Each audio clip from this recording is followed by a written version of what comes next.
Hello dear students, welcome to Swapnil Study Circle.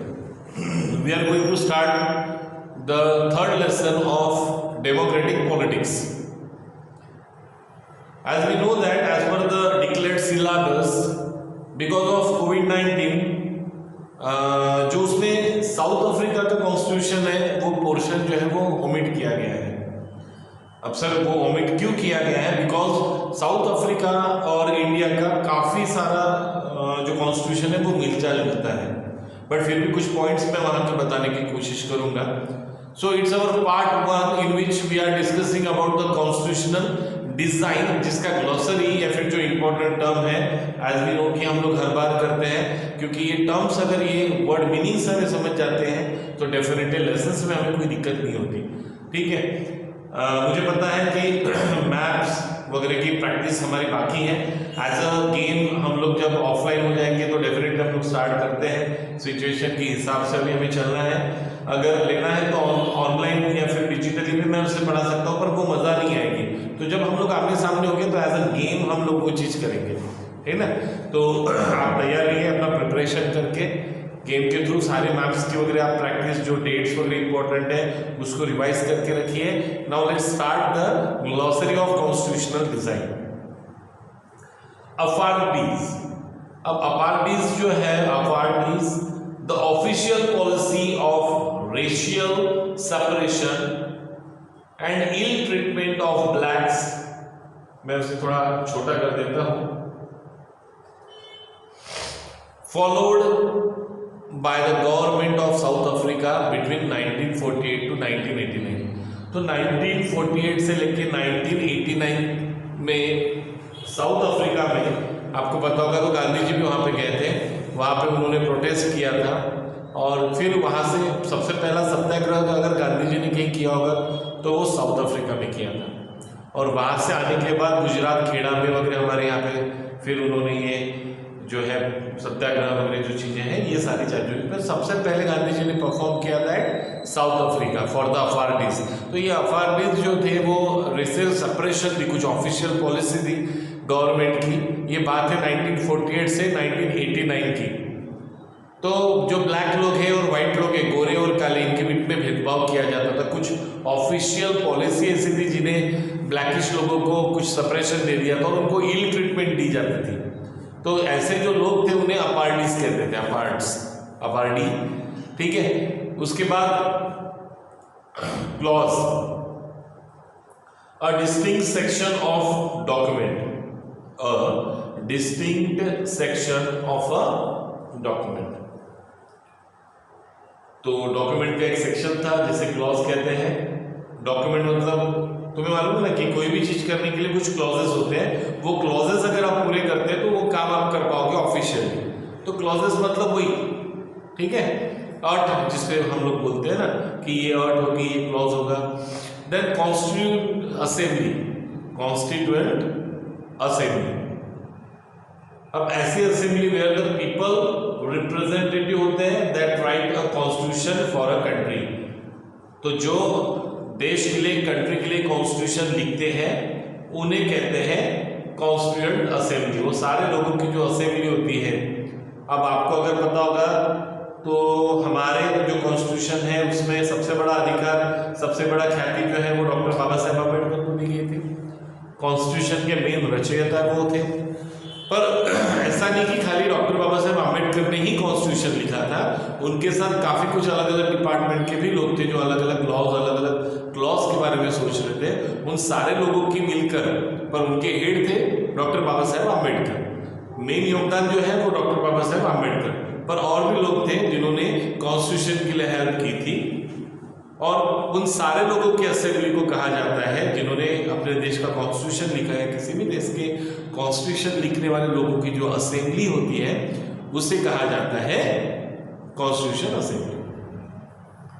Constitution तो आपको पता है सुप्रीम लॉ ऑफ कंट्री, उससे ऊपर कोई नहीं है। हमारे देश के कॉन्स्टिट्यूशन के ऊपर कोई नहीं है, जिसमें हमारे फंडामेंटल रूल्स होते हैं, पॉलिसीज होती है जो सोसाइटी को चलाने के लिए काम में आती है।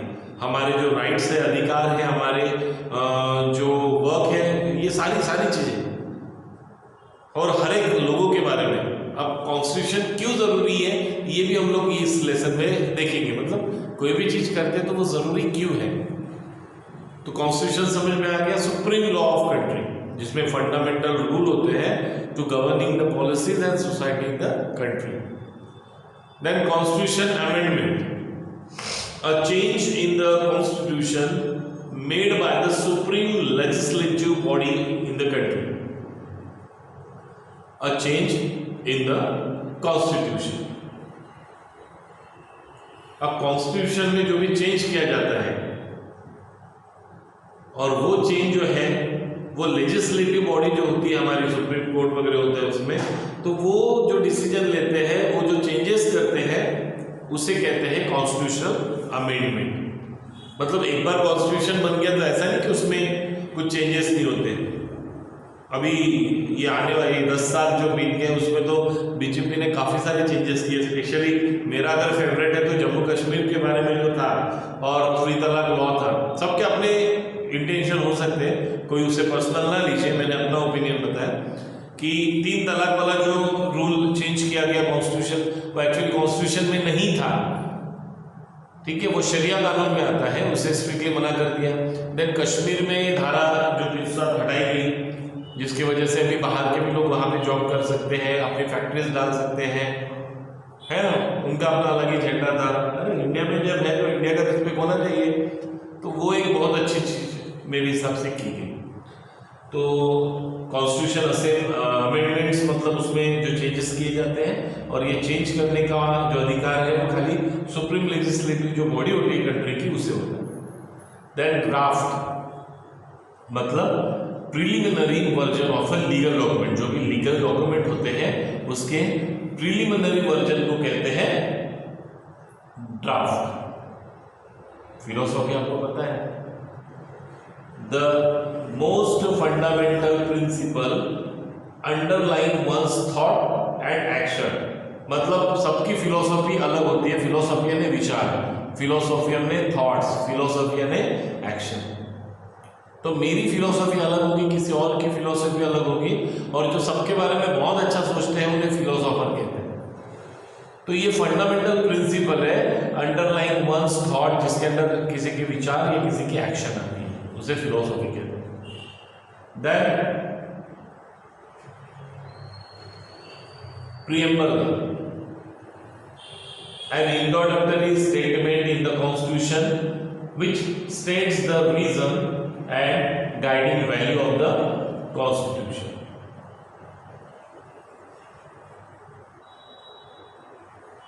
तो ये इंट्रोडक्टरी स्टेटमेंट होता है प्रियम्बल, जिसमें कॉन्स्टिट्यूशन जो है किसी भी स्टेट का जो रीजंस है या जो वैल्यूज है उसको मेंशन किया जाता है of the constitution. Then treason is the offense, guna of attempting to overthrow the government of the state to which offender own allegiance. Treason is the offense of attempting to the overthrow of government, ठीक है, मतलब government उसके laws जो है उसे अगर आप मानने से मना करते हैं, ठीक है, which is offender owns allegiance, ये हमारे किसी एक इंसान के बिहेवियर पे डिपेंड करता है। दैट ट्रिस्ट होता है, आपको अगर सही से नहीं दिख रहा होगा तो मैं थोड़ा सा उससे नीचे करता हूँ। अ मीटिंग और meeting place that had been agreed upon. Tryst मतलब एक ऐसी जगह जहाँ पे मीटिंग लेते हैं या जो मीटिंग होती है जिसके लिए सब एग्री होते हैं उसे ट्रिस्ट कहते हैं। तो ये छोटी छोटी चीज़ें, सारी टर्म्स जो है वो थ्रू आउट द लेसन हमको डिटेल में पढ़ने को मिलेगी। So let's start the lesson, जिसमें हमें अथॉरिटीज़ के बारे में अधिकतर देखने को मिलता था साउथ अफ्रीका के कॉन्स्टिट्यूशन में, ठीक है, पर वो तो सिलेबस में नहीं है। देन कॉन्स्टिट्यूशन असेंबली क्या होती है, कॉन्स्टिट्यूशन कैसे बनाया गया, कॉन्स्टिट्यूशन का फायदा क्या, मतलब बनाया गया तो क्यों बनाया गया, उसमें चेंजेस है जो अमेंडमेंट करते हैं वो क्यों करते हैं, ड्राफ्ट किस तरह से होता है, फिलोसॉफी क्या चीज़ होती है, ये सारी चीज़ें देखते हैं। और कॉन्स्टिट्यूशन ये नाम आने के पहले सबसे पहले दिमाग में नाम आता है mister doctor Baba Saheb Ambedkar, who is the father of our constitution. But हमने ये भी देखा कि खाली अकेले इंसान ने नहीं, तो काफ़ी सारे लोगों ने ये कॉन्स्टिट्यूशन लिखा, जिनके सारे लोगों की जो असेंबली है उनको कहा जाता है constitution assembly. So let's start the detail through out the lesson. So this is our lesson number 3 of democratic politics, constitutional design, जिसमें ओवरव्यू में उन्होंने दिया है कि हम लोगों ने प्रीवियस चैप्टर में डेमोक्रेसी उसके रूल्स के बारे में पढ़ा है ना, डेमोक्रेसी क्यों चाहिए, डेमोक्रेसी किसे कहते हैं, है ना। डेमोक्रेसी में जैसे गवर्नमेंट जो है वो रन की जाती है, ठीक है, तो वो रिप्रेजेंटेटिव हमारे होते हैं, वो हम लोग चूज करते हैं। ये सारी चीजें हमने पिछली बार देखी। साउथ अफ्रीका का कॉन्स्टिट्यूशन ऐसे माना जाता है कि सबसे बड़ा कॉन्स्टिट्यूशन था। अभी फिलहाल में अगर ऐसा देखा जाए तो सबसे बड़ा कॉन्स्टिट्यूशन पूरे वर्ल्ड में हमारा है, क्योंकि हमारे यहाँ पे अलग अलग जाति के अलग अलग प्रकार के लोग एक साथ रहते हैं और इतनी ज़्यादा विभिन्नताएं किसी भी देश में नहीं है, इसलिए कॉन्स्टिट्यूशन भी हमारा बड़ा है। अब जो साउथ अफ्रीका है उसके कॉन्स्टिट्यूशन ये जो 3.1 है इसे ओमिट कर दिया गया है सिलेबस से, ठीक है। इसमें अपार्टीज दिए हुए हैं, अगर आप देख सकते हैं तो, है ना। उसके पे ट्रिजन दिया हुआ है, नेल्सन मंडेला जी जिन्होंने इसके लिए सबसे बड़ी फाइट की थी, बहुत ज़बरदस्त इंसान थे, काफ़ी सालों तक वो प्रिजन में रहे। उन्होंने लगभग जो है 28 ईयर्स वो प्रिजन में रहे थे, यहाँ पे दिया हुआ है।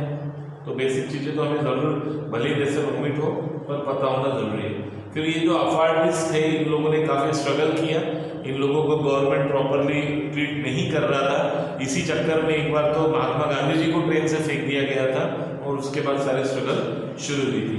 अगर आप देखते हैं कि 1950 से ये जो ब्लैक कलर लोग हैं एंड जो इंडियंस थे, वो ये अपार्टी सिस्टम जो था इनके लिए, मतलब कुत्तों के साथ इन्हें बिठाया जाता था। जैसे हमारे यहाँ पे भी यही सारी चीज़ें होती थी, पर यहाँ पे हमारे से भी बदतर हाल हुए होते थे इन 1950। तो उन्होंने प्रोटेस्ट मार्च निकाला, ब्लैकिश लोग तो थे, इंडियन लोग जो थे, देन उन्होंने स्ट्राइक की एंड अफ्रीकन नेशनल जो कांग्रेस थी वो इसमें आगे थी। ये सारी चीज़ें में एक अम्ब्रेला ऑर्गेनाइजेशन थी जो स्ट्रगल कर रही थी इन सारी पॉलिसीज के खिलाफ, ठीक है। और बहुत सारे ऐसे जो लोग थे जो सेंसिटिव थे, भले वो वाइट्स हो, उन्होंने भी जो है ज्वाइन की ANC टू अपोज द अपार्टी। मतलब देखो कि वाइट सिस्टम ब्लैक सिस्टम को अपोज करने के लिए कुछ अच्छे वाइट लोग भी जो है वो सामने आए थे, और ये अपार्टीज जो थे जिनके लिए अलग रूल्स थे, बुरी तरह से ट्रीट किया जाता था, इसके खिलाफ सबने मोर्चा मारा। फिर ये जो कॉन्स्टिट्यूशन है साउथ अफ्रीका का, उसमें चेंज किए गए काफ़ी सारा स्ट्रगल होने के बाद, ठीक है। और जो लॉज वगैरह है उसमें बैन कर दिया गया। और ये जो नेल्सन मंडेला जी हैं वो 28 ईयर बाद बाहर निकले, ठीक है। अब जेल से बाहर निकलने के बाद 26 अप्रैल 1994 में नया कॉन्स्टिट्यूशन जो है वो अफ्रीका में लागू किया गया। नया नेशनल फ्लैग था, जो साउथ अफ्रीका में रिपब्लिक हो गया था, और सारी डेमोक्रेसी की सबको समान अधिकार। अब सबसे पहली चीज ये होती है कि why we need the constitution. सबसे जरूरी होता है कि why we need the constitution. तो 3.1 जो था ओमिट था, फिर भी हम लोगों ने नेल्सन मंडेला, अपार्टीज और जो सारा सिस्टम था साउथ अफ्रीका का, उसमें इन शॉर्ट हमने देखा। और वैसे ही थोड़ी बहुत तकलीफें हमारी इंडिया में भी थी, जिसे हम लोग अभी देखते हैं, which is 3.2 why do we need a constitution. अब कोई भी चीज, अब जैसे why we need a food to get energy, तो जैसे हमें पता है कि एनर्जी करने काम करने के लिए हमें फूड खाना जरूरी है, क्योंकि फूड खाएंगे तो एनर्जी मिलेगी, और एनर्जी मिलेगी तो हम लोग थ्रू आउट द बॉडी हमारी वर्क करेंगे। तो कॉन्स्टिट्यूशन जो बनाना है, जिसके लिए इतना स्ट्रगल किया गया है, तो कॉन्स्टिट्यूशन क्यों चाहिए? The South African example is good way to understand why. अब इन्होंने बोला है साउथ अफ्रीका का एग्जाम्पल जो है वो हमारे लिए जरूरी है, उससे हम समझ जाएंगे, बराबर है, पर देखा ही नहीं उसे हमने डिटेल में। तो यहाँ पे देखिए, ध्यान दीजिए, द ऑपरेसर, मैं थोड़ा सा बड़ा कर देता हूं ताकि आपको समझ में आए।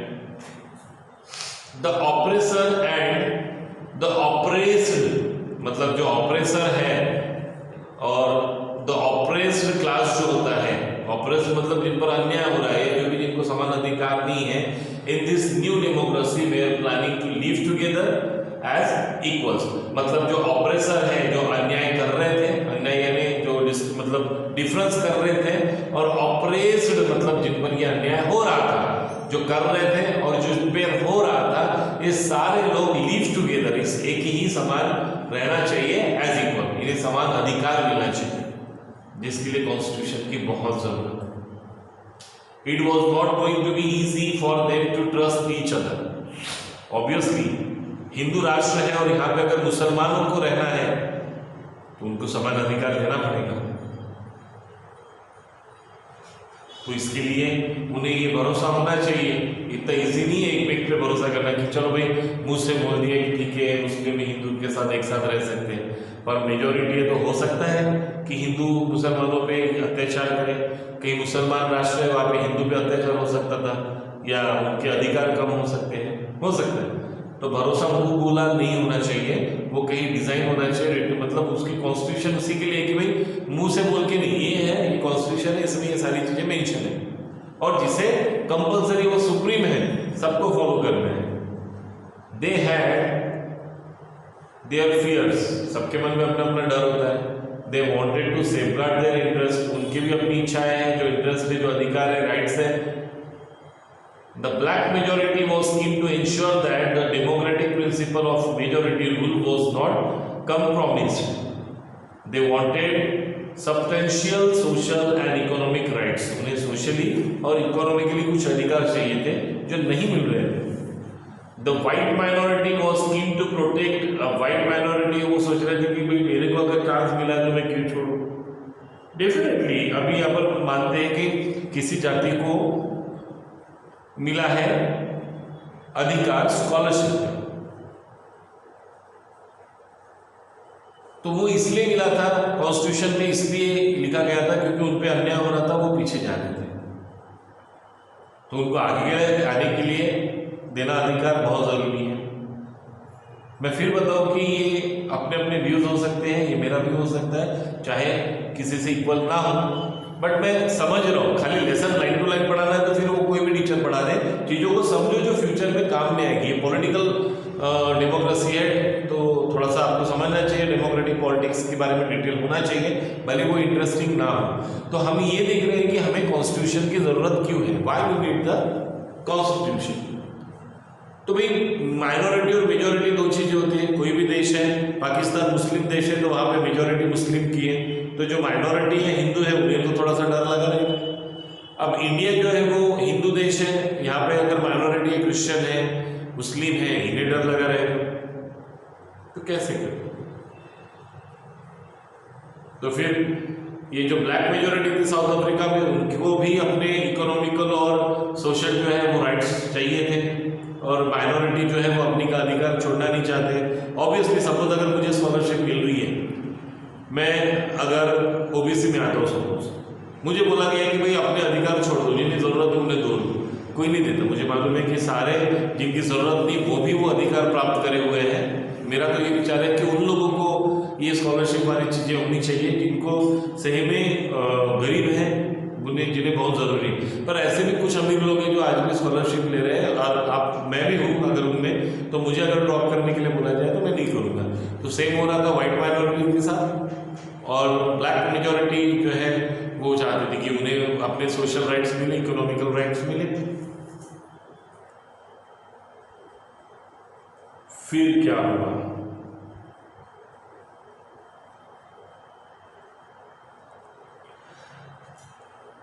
After a long negotiation, sorry दो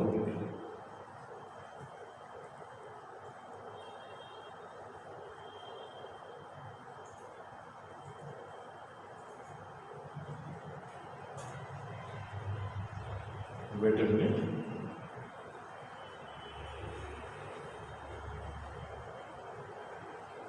चलो हम लोग पेज नंबर 44 पे हैं। अगर आप फेसबुक ओपन किए हो तो जरूरी नहीं आपको मोबाइल देखना, आंखें खराब करने की जरूरत ही नहीं, किताब है तो, है ना। तो after a long negotiation both parties, both मतलब व्हाइट एंड ब्लैक, बहुत निगोशिएशन हुई, बातचीत हुई, इन्होंने भी प्रोटेस्ट किया था, तो डेफिनेटली बात तो सुनना था। तो निगोशिएशन के बाद वो कंप्रोमाइज करने के लिए तैयार हो गए दोनों party. The whites agree to principle of majority rule and that one person one vote. मतलब सभी को अधिकार थे कि भाई एक पर्सन का एक वोट का अधिकार। सेम है ना हमारे कॉन्स्टिट्यूशन में भी। तो इसी पैराग्राफ में साउथ अफ्रीका का भी इंटेंशन आ गया, इसलिए उसे ओमिट किया गया है, वो कवर अप कर रहे हैं हम लोग 3.2। तो वन पर्सन वन वोट ये कॉम्प्रोमाइज हो गया। They also agree to accept some basic rights, जो व्हाइट्स को थे वो ब्लैकिश लोगों को भी, गरीब लोगों को भी, जो वर्कर्स है उन्हें भी, वो सारे राइट सबको सेम मिलने चाहिए, तो उसके लिए भी agree. The black agree that majority rule would not be absolute, मतलब जिनकी मेजोरिटी है उनका ही रूल ना रहे। They agree that the majority would not take away the property of white minority, but majority black लोगों की थी, इनको दबा के रखा था व्हाइट लोगों ने। व्हाइट लोगों ने कुछ अधिकार जो है वो मानने के, तो ब्लैक लोगों ने बोला कि ठीक है हमारे को मेजोरिटी होने के बावजूद अधिकार सबका सेम होगा, ऐसा नहीं कि हमारी मेजोरिटी तो हमको सारा होगा। Then they agree that the majority would not take away the property, white minority की प्रॉपर्टी को हाथ नहीं लगा पाएंगे। They compromise, और ये सारी compromises थी वो इजी नहीं थी, तो ये बातचीत तो हुई पर भरोसा कैसे कि सारी चीजें करेंगे करके। Even if they manage to trust each other, what was the guarantee that this trust will not be broken in future? चलो मान के चलते कि अपन भरोसा है, मुंह से बोल दिया, अभी हमें फाइनेंशियली किसी को 1 लाख रुपए देना है, भाई मेरा दोस्त है, ठीक है, क्या गारंटी है तू मेरे को देगा? फिर बोलेगा कि भाई मेरे को नहीं दिया था, तो इसलिए हम लोग रिटर्न में करते हैं ना सारी चीजें। अभी क्या होता है, एग्रीमेंट होता है, तो वैसे एक एग्रीमेंट होना चाहिए। जो व्हाइट है जो ब्लैकिश है, ये लोग आपस में जो भी डिसाइड कर रहे हैं, जो भी कॉम्प्रोमाइसेस कर रहे हैं, वो आगे जाके फ्यूचर में ब्रेक नहीं करेंगे, इस पर क्या भरोसा। तो एग्रीमेंट होना चाहिए, रिटर्न में होना चाहिए सारी चीजें। The only way to build and maintain the trust in such a situation is to write down some rules. तो इसका एक ही पर्याय है कि भाई रूल्स को क्या करें, राइट डाउन करके रखे of the game that everyone would abide by, and this rule lay down how the ruler are to be chosen in future. These rules मतलब जो भी रूलर होगा वो किस तरह से, डेफिनेटली वो तो इलेक्शन से ही चूज होगा, पर वो सारी चीजें जो है लॉज है, लॉज में कोई भी कुछ भी चेंजेस कर सकता है, तो सारी चीजें डिटेल में लिखी होनी चाहिए, है ना, कि गवर्नमेंट कैसे इलेक्ट की जाएगी, कैसे गवर्न की जाएगी, और कोई भी उसमें कोई चेंज नहीं कर पाएगा personally. Finally this rule decided the right of citizen, ये जो रूल्स है वो सिटीजन के अधिकार है, और गवर्नमेंट के भी लोगों को कुछ ये होते हैं कि जैसे तुम्हारे राइट्स होते हैं वैसे तुम्हारा वर्क भी होता है देश के प्रति, तो ये सारे रूल्स जो है वो चेंज नहीं किए जाएंगे इजीली। उसके लिए दोनों पार्टीज का समान ये होगा, दोनों अगर एग्री करते तो ठीक है, ठीक है। तो साउथ अफ्रीकन में ऐसे हुआ था, एग्री हुए वो सब बेसिक रूल्स के लिए, और ये सारी चीजें जो है वो सुप्रीम मानी गई। No government will be able to ignore this, कोई भी गवर्नमेंट रहे, चाहे वो जैसे इंडिया में कांग्रेस रहे, बीजेपी रहे, लॉज के ऊपर, कॉन्स्टिट्यूशन के ऊपर कोई नहीं। तो वैसे साउथ अफ्रीका में भी डिसाइड हुआ कि किसी के भी गवर्नमेंट रहे, वो जो कॉन्स्टिट्यूशन है उसके ऊपर कोई नहीं, और सारे बेसिक रूल्स जो है ये सेटअप जो है इसका, this set of basic rules is called a constitution. फिर कॉन्स्टिट्यूशन जो है is not unique to South Africa. Every country has diverse group of people and their relationship may not have been as bad as that between the whites and the black in South Africa.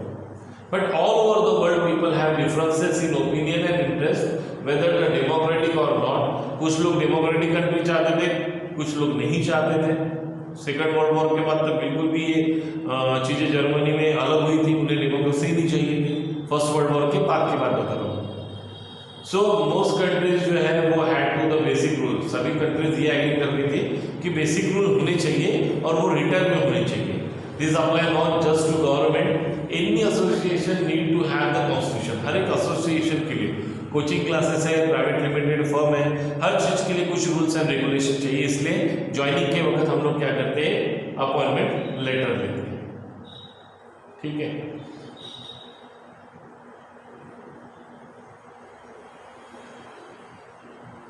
So, thus the constitution of country is set of written rule. Constitution of country क्या होता है, a set of written rule that are accepted by all people, सभी को accepted है together in the country. Constitution is a supreme law. Constitution जो होता है वो एक सुप्रीम लॉ होता है। सबसे पहले देख लीजिए सेट ऑफ रिटन रूल होता है, फिर वो सुप्रीम लॉ होता है जो लोगों के रिलेशनशिप को ये करता है, कोई भी सिटीजन उससे ऊपर नहीं, ठीक है। And also the relationship between the people and government. Constitution does many thing. Constitution में बहुत सारी चीजें हैं इंपॉर्टेंट, आप ध्यान से सुनिए, ये आंसर भी हो सकता है।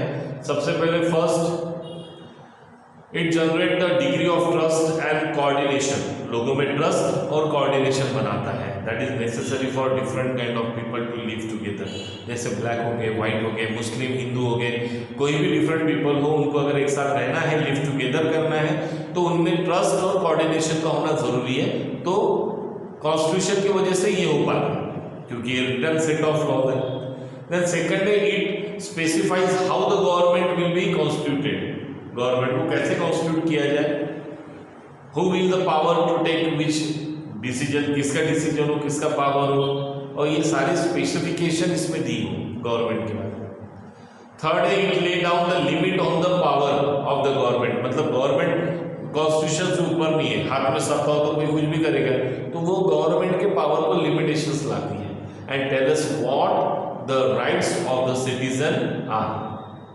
सिटीजन्स के क्या अधिकार है। कोई भी पुलिस तुम्हें ऐसे उठा के घर से नहीं लेके जा सकता, इसके लिए उनके पास यस वारंट होना जरूरी है, जो कि गवर्नमेंट, अब वारंट अपने हाथ से बनाएंगे कि नहीं, कोर्ट से लेना जरूरी है, सारी चीजें उसमें होती है।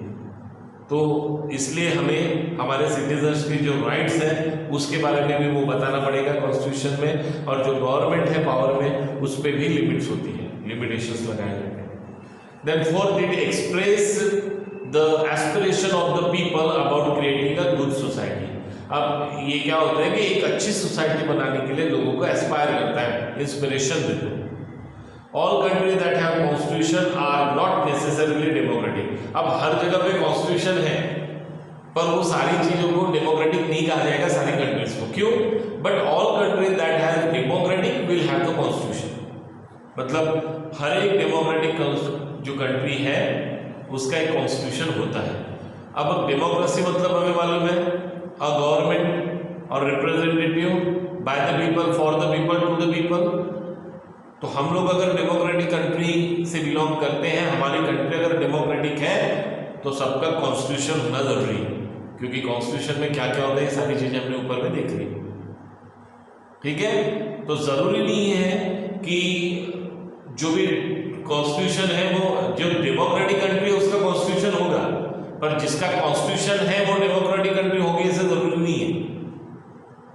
ये दोनों चीजों में कंफ्यूज मत होइए, रिटर्न में लिख लीजिए कि जो भी डेमोक्रेटिक कंट्री है उसका कॉन्स्टिट्यूशन होना कंपलसरी, पर जरूरी नहीं कि सारे डेमोक्रेटिक कंट्री मतलब जो कंट्री है उनका कॉन्स्टिट्यूशन होता है। कॉन्स्टिट्यूशन सबका होता है, पर वो कंट्री डेमोक्रेटिक होना जरूरी नहीं है। मैं फिर आपको अगर कंफ्यूज होगा तो लास्ट पैराग्राफ को आप अच्छे से पढ़ लीजिए, और एक चीज दिमाग में बिठा लीजिए कि all the democracies to have the written constitution. सारी डेमोक्रेटिक कंट्री जो होती है उसका एक रिटन कॉन्स्टिट्यूशन होता ही है। ठीक है, अब ये इंडियन कॉन्स्टिट्यूशन किस तरह बनाया गया, अब हमें खाली डॉक्टर बाबा साहेब आम्बेडकर के बारे में पता है, उनका रोल भी उतना था कि उनके बारे में सबको जानना जरूरी है, पर उनके अलावा वल्लभ भाई पटेल, देन अब्दुल कलाम आजाद, देन कृष्णमचारी, ये सारे बहुत सारे लोग थे जिनके कॉन्स्टिट्यूशन में हाथ था। इन्होंने क्या क्या डिपार्टमेंट अपनी तरफ थे इनके, और ये जो असेंबली उसके बारे में इंडियन कॉन्स्टिट्यूशन के specially we will see in a second part. So आप सारी चीजें अच्छे से पढ़िए। साउथ अफ्रीका के कॉन्स्टिट्यूशन के बारे में हम लोग पढ़ रहे थे, कॉन्स्टिट्यूशन की नेसेसिटी क्यों है ये हमने पढ़ लिया था। ये क्वेश्चन पूछा जा सकता है, तो इसे रिटन प्रैक्टिस आप करके रखिए।